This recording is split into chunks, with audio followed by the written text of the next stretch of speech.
Hey, welcome back, guys. Sorry, it's been a while since my last video. I've actually been kind of sick the last couple of weeks, so had a really bad cough. Apologize in advance if I have to stop and cough a little bit in this video.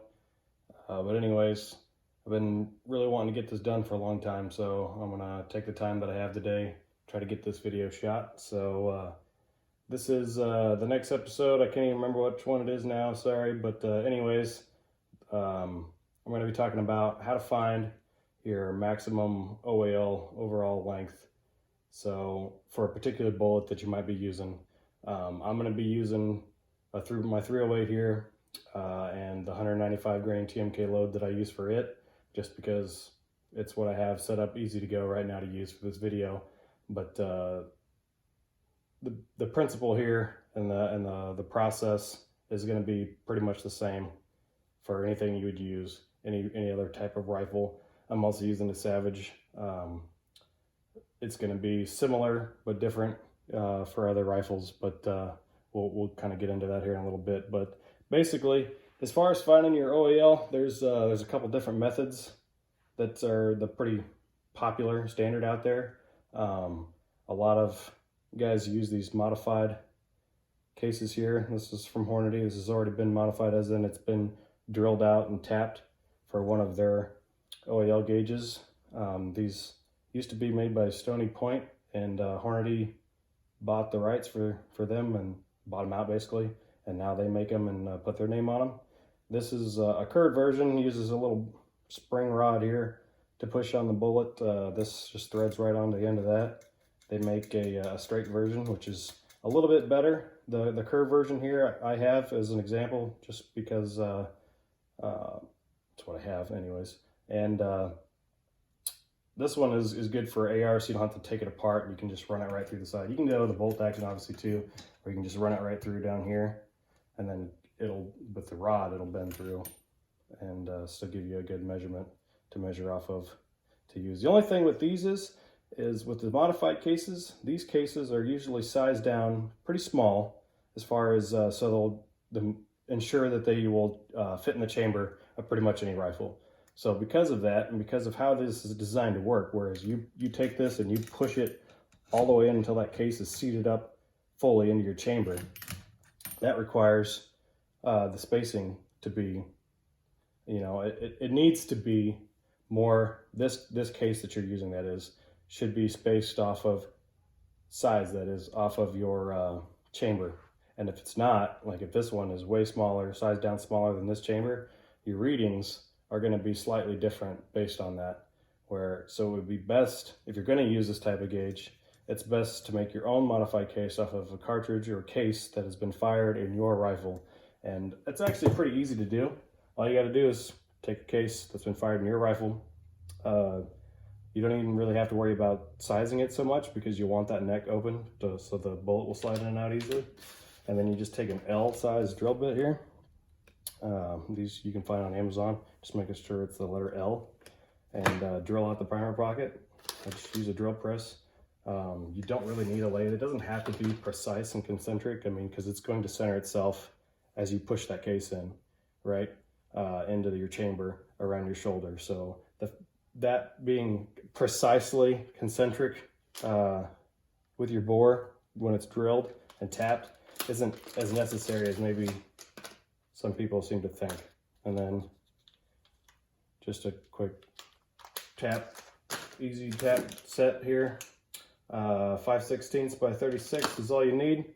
And then drill that out, tap it, and then thread that on, and you can use your own case, and that will give you a lot better measurements if you're going to use this. The only thing about this whole system that I don't like is the fact that I don't get precise readings when I use that. I've tried them. I've tried even the straight versions, and I've never been happy with the results that I get.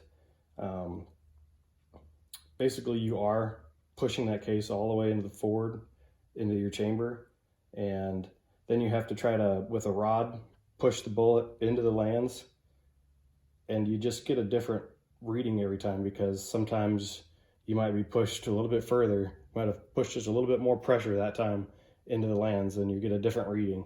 than the last time, you know, and so on. And it's not as precise a measurement. And I like precise and consistent in everything that I do reloading wise. So I've kind of abandoned this whole OAL gauge setup here. And what I found works the best is to use a dummy round and do incremental seating on the bullet and strip your bolt and just load it until the bolt handle will drop freely. I can show you real quick here. Basically what that looks like. This is a strip bolt. I'll show you that. Talk about it here in a second, a little bit more. But anyways, put your strip bolt in there, then your bolt handle will just fall down pretty much with zero resistance. There's nothing really keeping that from coming down or up. And that's what that should look like when you have your bullet seated to where it's just off of your lands, or basically right to them. And I'll show you what that looks like here in a minute. All right, so first step, we're going to do incremental seating to determine our max OAL. Is whatever rifle we're working with. Like I said, this is a Savage. We need to strip our bolt down. So for the Savage, it's pretty simple. Just take this bolt, get your Allen wrench, and take this little bolt out the back here. That'll take the back end of the bolt off, and that'll allow you to take the canning unit off, which you'll need to remove, because otherwise that'll give you, with that ball bearing that's in there, will give you kind of a false sense of a cam action. So if you don't take that off and leave it off, it's not going to give you the most accurate feel and reading, basically. And then obviously strip your bolt all the way out, the whole body and everything, or your firing pin rather, sorry, out of the middle of it. And then the most important section is, what you need to do is to remove the ejector plunger. That's this guy here. And on the Savages, there's just a pin right here that you have to drift out. Just take a little punch and just drift that out just a little bit to come across there, and that'll let the ejector plunger come right out. And then that's really all you need to do. Then just put your bolt handle back on and thread that bolt back in to hold the bolt handle, and you're pretty much stripped and ready to go. Just keep these things off to the side. Remember how they went, obviously, so you can throw it all back together when you're done. So once your bolt is stripped and it's ready to go, then you're pretty much ready to start. I just like to grab, out of my batch of bullets, I like to grab about 3 so I can get a nice average, and just grab 3 random ones. So obviously you can measure these and get a reading, and I did that already. I'm about, I think, a 0.5 off bolt to ogive on those. So that'll give me a pretty confident, good average using all 3 of these, since there is a slight variation, which I want, so that way when I'm loading all my bullets and I grab just a bullet out of the box, I don't have to worry about, I wonder if this one's closer or further from my lands than the last one. I know it's going to be close enough and it's going to work based off my average, and I don't have to worry about any safety concerns, basically. So all right, so obviously you're gonna have to have your press set up and your seating die. Let me, sorry, make sure I got my camera set up on it so you can see what I'm talking about. Your seating die, and then I'm using a micrometer, which makes it really handy. You can do whatever you have and make it work. But what's handy about that is obviously I can fine tune that as we get close here, and I want to do just 2,000ths at a time. That makes that really easy. So we've got that all set up, and we'll just need a case that has been fired in this rifle, and it's been sized, and it's 100% ready to go. So, and the reason why that's important is this case is basically set up exactly how every case is going to be when I shoot it in this gun. So I want to know how I have them sized and how I'm going to be shooting them, where my bullet is in reference to my lands. So if I want to find out what my max OAL is going to be, I want to know what it is based off of how my cases are going to be sized and how they're going to be sitting in that chamber. So if it's not sized, if it's sized differently, then that's going to be, then your measurements and everything's just going to be slightly different, you know, than what they could be. So this is ready to go. If I was going to prime it, put powder in it, and then put a bullet in it and go. So anyways, we're not going to do that. We're just going to use this case for a dummy purposes. We're not going to prime it. We're not going to put any powder in it. and we'll just seat the bullet. We'll start long, and then we'll just feed it in here, and we'll look for that bolt handle to come down without any resistance. If there's resistance, we know we're in our lands. So we'll just incrementally keep seating it deeper by a few thousandths. When we're way off at the start here, we'll do a little bit more at a time, that is, and then as we get closer, we'll take it down to about 1 or 2 thousandths at a time until we're right there where we need to be. And then we'll take our measurements, and then we'll pull the bullet and try it and do it 2 more times with 2 different bullets. So we got our little notepad here. I write down the information when I do this so I know. This is 195 grain TMK, 308, Savage 10, incremental seating, and bolt handle drop. So I got 1, 2, 3. Those will be my 3 readings, and then I'll write down my average. And then if you're going to use the max OAL gauge on the Hornady, I would write that down too. Sometimes I like to compare and just to see.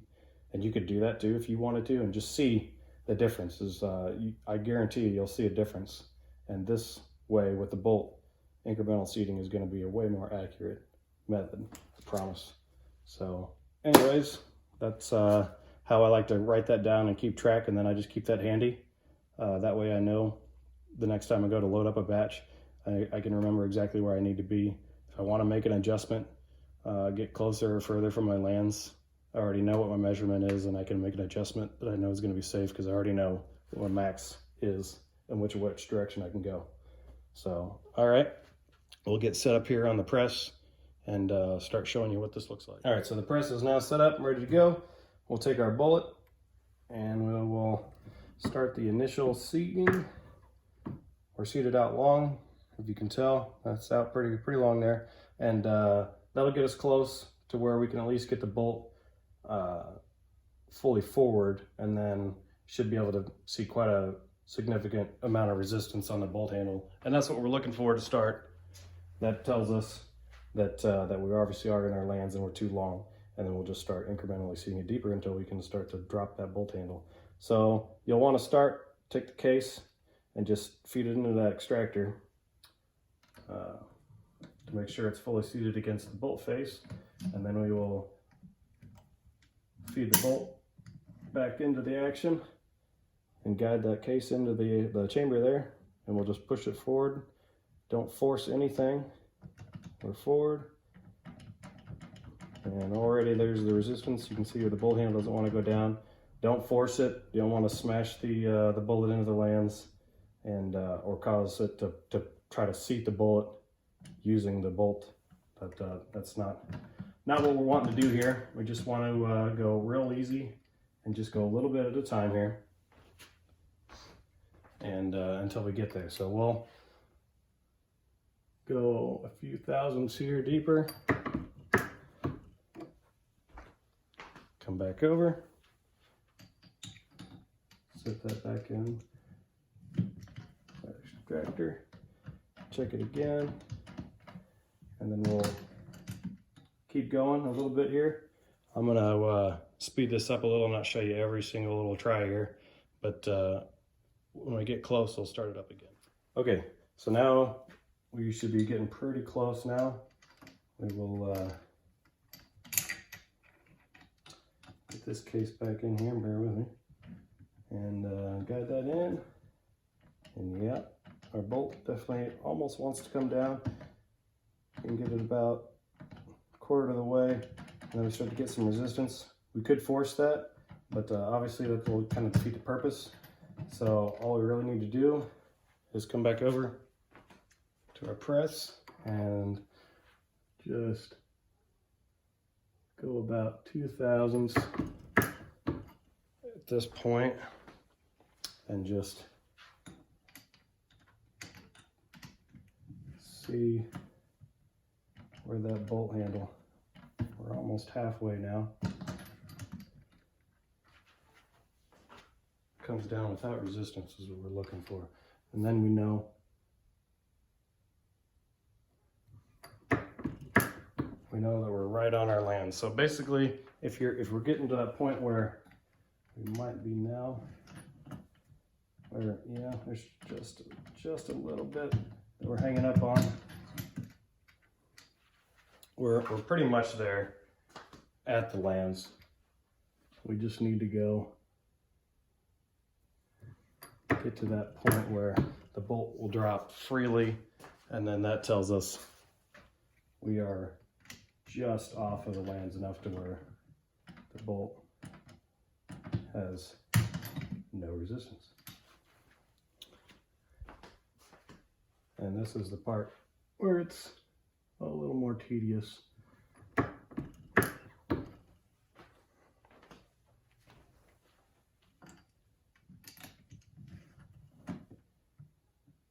Okay, so we could pretty much, and we can take that all the way down, but there's still just a little bit of resistance there. So I'd say at that point, that's when I would call we are on our lands. I can drop that down and there's hardly any resistance, but there's just enough. Like, it doesn't want to drop freely on its own. So I'd say we are on our lands right there. But I like, when I do this, I like to get to that point where I know I'm just off of the land. So I'll go one more 1,000th and look at that. See how I like that. Might have to do 2,000s. Yeah, there's still just a little bit there. Not much. So we'll go one more 1,000th. And speaking of that, we're talking 2,000ths of an inch. Some guys might think that's a lot, especially when you're talking like bumping your shoulders and stuff back. Guys seem to think that 2,000ths is a lot, but give you a little, just a little bit there still. Get some perspective. 2,000ths of an inch is half the thickness of a sheet of paper. So really, that's nothing. That'll tell you how kind of insignificant we're bumping this bullet back, for instance, right now. 3,000ths of an inch. So we're still not even bumping it back the full thickness of what a sheet of paper would be. And that's really nothing, you know. It takes nothing for carbon to build up and fill that gap. There we go. So there's, with the Savage anyways, basically 0 resistance on that bolt handle. And that's got us right where we need to be. All right, so once we get our bullets seated to the depth that we need, where we're right off of our lands, or right up to the lands rather, then that's when we go ahead and start getting our measurements. So for this, you're definitely going to want to use a comparator to get an accurate reading, because if you measure off the base of the case here to the tip, especially with bullets like your open tip match bullets, if you've ever noticed, those kind of tend to have a little jagged type surface on the ends of them, and that can throw off your measurement basically anywhere from 25 to 30,000ths sometimes of an inch in variances. You'll see between that little jaggedness, uneven surface there, throwing it off, plus just the swaging process of the bullets.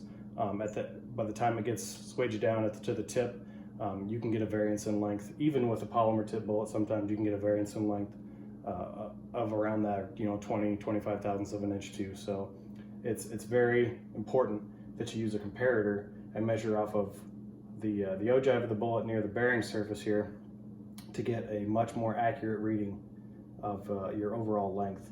And you need to do that too, obviously, when you seat your bullets, when you're making your loaded rounds too. And that way all your measurements are very consistent and accurate. So enough about that. Just want to be sure that everybody knows the comparative is imperative. So comparator. Anyways, so we'll go ahead and get our measurement here with our calipers. If you can see that, 2.1895 inches.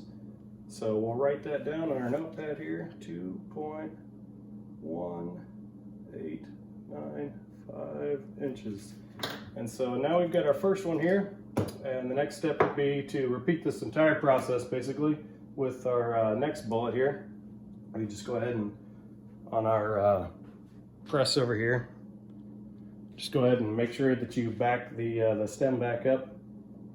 before you start again, and then slowly work it up until you get to the same deal here again. Write down your next measurement, repeat it again on the third one, and then you get your average, and then you're pretty much good to go.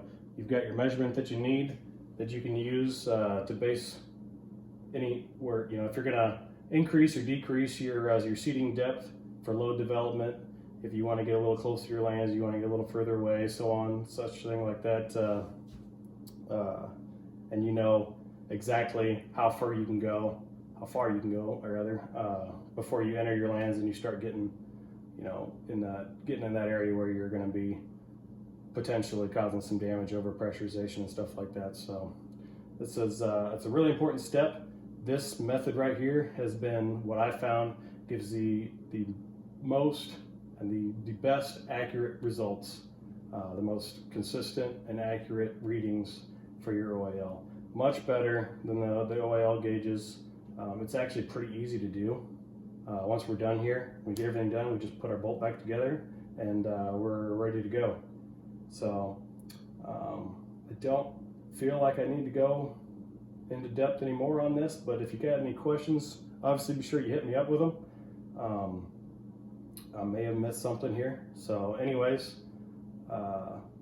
hopefully you learned something here. Hit me up with questions like I said, and I'll work on the next video, guys. Thanks.